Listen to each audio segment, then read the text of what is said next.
Hey everyone, welcome back to the channel. My name is John and this is your Modern Tech Breakdown. Today I'm looking into a leak of private messages from a well-known hacking group. Let's jump into it.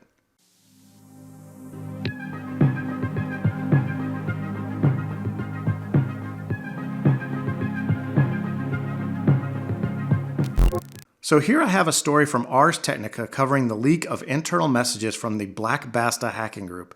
Black Basta is a hacking group known for attacking mid to large organizations in North America and Europe, and some reports claim they've collected over $100 million in Bitcoin payments, primarily through ransomware and data exfiltration.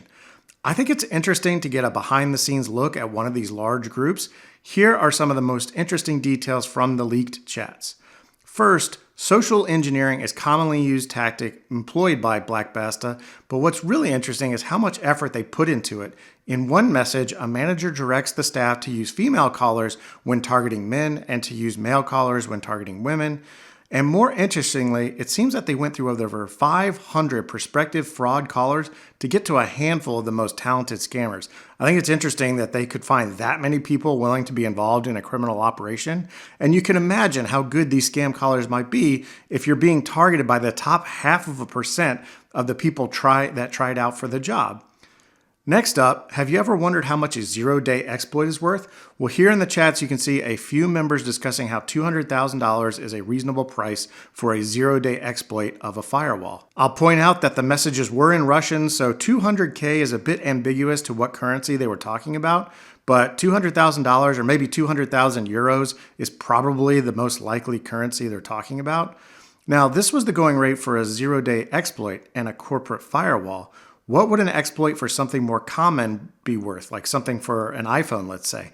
I would think that'd be worth a whole lot more. And lastly, I found it interesting how PR savvy these hackers were.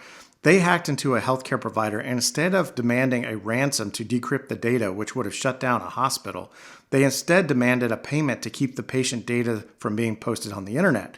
They didn't do this out of the goodness of their hearts, but instead because they rightly understood that they would draw significantly more law enforcement scrutiny if they shut down the operations of a hospital. So these bad guys understand PR and actively try to keep their exploits below the radar. But unfortunately, these hacking groups will continue to evolve and hone their capabilities, so this type of sophistication is probably going to only increase. But with that, I'll leave this one here. As always, thanks for watching. Please like, comment, and subscribe, and I will catch you.